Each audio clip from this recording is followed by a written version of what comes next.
y social de nuestro país, pero nos permitieron contener una amenaza a la salud y la vida de todos los mexicanos. Aquí en esta gráfica yo quisiera que vieran que cuando una epidemia no es contenida y que nosotros pertenecemos a la Organización Mundial de la Salud y tenemos lineamientos específicos de cómo actuar, no es que a un Estado se le ocurra decir voy a hacer esto, voy a hacer lo otro, hay una estrategia específica para este tipo de medidas. Nosotros las tenemos que seguir. Teníamos un consejo en donde nos tenemos 2 años preparando, estábamos preparándonos para una pandemia de gripe aviar, esta no era aviar, pero sí teníamos los medicamentos en nuestras bodegas, teníamos una estrategia de cómo debía manejarse todos los hospitales, todos los médicos y las enfermeras, todos los administrativos del país. Y la verdad, nunca tuvimos una sobredemanda de camas. El día que más tuvimos internados fueron 1,200 personas. Tenemos 87,000 camas en el país. Nunca estuvimos sobrepasados por médicos o de enfermeras, pero sí es algo muy importante que aclarar que si nosotros no hubiéramos tomado todas estas medidas que nos correspondían por haber detectado el brote, hubiéramos tenido consecuencias muy altas aún en esta influenza. Porque el modelaje que hizo la Organización Mundial de la Salud, no nosotros, de lo que hubiera pasado si no hubiéramos tomado estas medidas es que ahorita tendríamos 8,000 muertos y 30,000 internos. Entonces, hubo que tomar decisiones muy fuertes.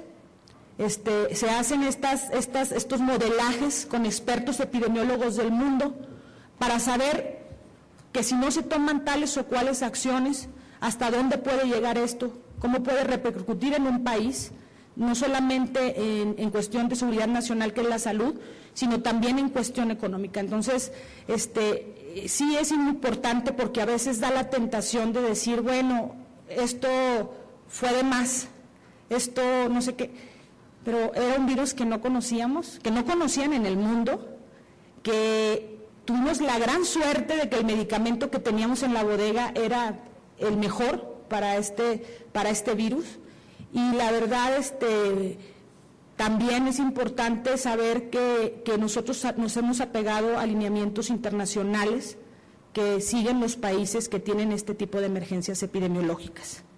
El objetivo de estas acciones fue limitar la letalidad de la enfermedad, disminuir la carga en hospitales y minimizar el total de casos, así como los impactos en la salud que estos generan, tanto en costos como en muertes evitables.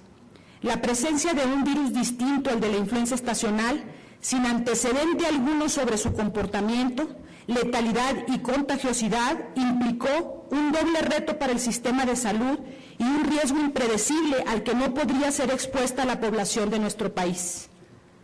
Es decir, que nosotros, cuando nos dijeron que teníamos este virus nuevo, no sabíamos el grado de contagio que tenía. El grado de contagio de la gripe aviar es 60% y la mortalidad es de 60%. Entonces, las experiencias que habíamos tenido en China, de 800 muertes en 3 meses, pues para nosotros eran un compromiso muy grande de no saber a lo que nos estábamos exponiendo. Y este virus lo hemos conocido en el camino, estudiamos su genética, tenemos pleno conocimiento de cómo se comporta, pero también sabemos que cómo se comporta es un virus que muta y que puede ir cambiando. Entonces, la Secretaría de Salud se sigue preparando constantemente para estar listos en la próxima etapa de invierno, que es donde puede haber un repunte, para contener la epidemia. Se está trabajando con los laboratorios internacionales a través de la Organización Mundial de la Salud. El presidente ofreció toda la información y todas las cepas mexicanas para que los laboratorios, de forma gratuita, para que se hiciera de la forma más rápida las vacunas y pudiéramos tenerlas en el mundo lo más pronto posible. Sí quiero que haya una diferencia y un reconocimiento de que no son actitudes que se hacen siempre. Hay países que han tenido brotes de epidemias y que no han soltado las cepas, porque quieren que les sean devueltos esos costos que tuvieron y que son muy válidos. Nosotros estamos pidiendo una compensación por haber informado a todos los países de cómo estaba comportándose esta cepa y cuáles eran las implicaciones que estábamos teniendo. Entonces, hay países que han guardado su cepa y nosotros la hemos ofrecido a la Organización Mundial de la Salud porque tenemos la intención de que tengamos una vacuna para el próximo invierno y podamos detectar a qué casos, a qué personas tenemos que atender, porque ustedes se dieron cuenta que la mayor parte de los casos fueron de 0 a 19 años, pero los muertos están entre los 20 y 40 años.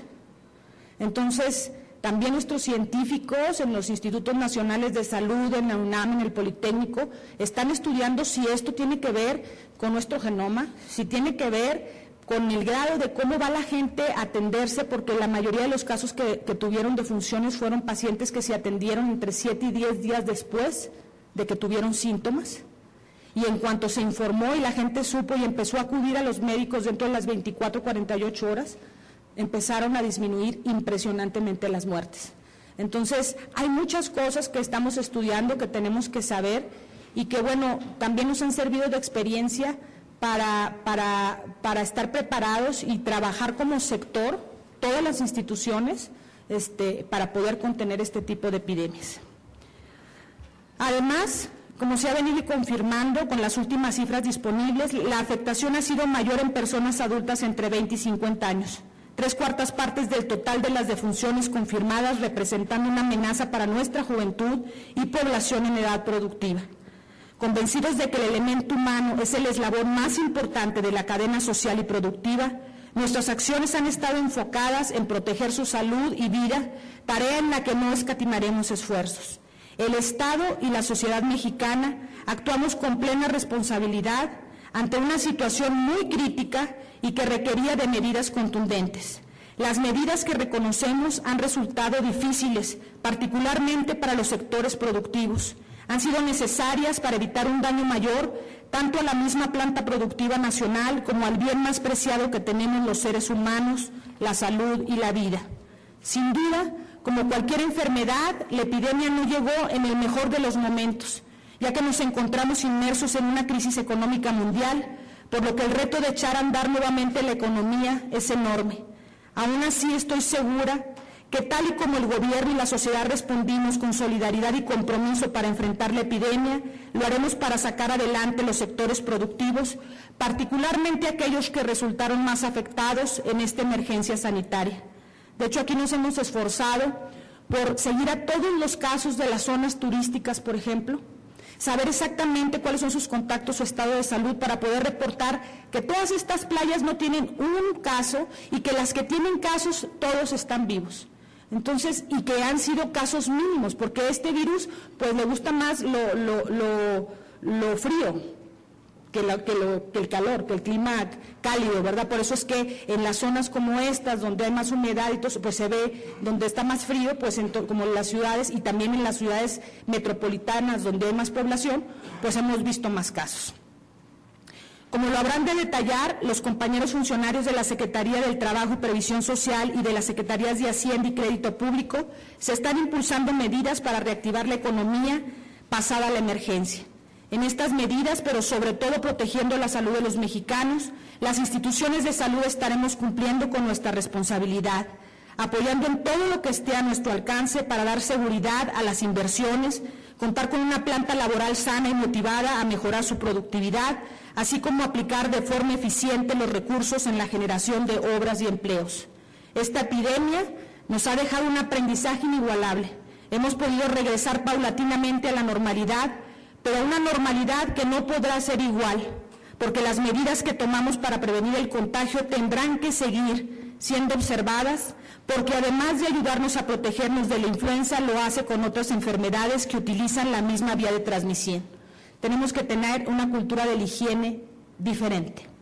Igualmente, a partir de examinar nuestras experiencias, nos ha hecho afirmar lo que ya veníamos planteando sobre la necesidad de un sector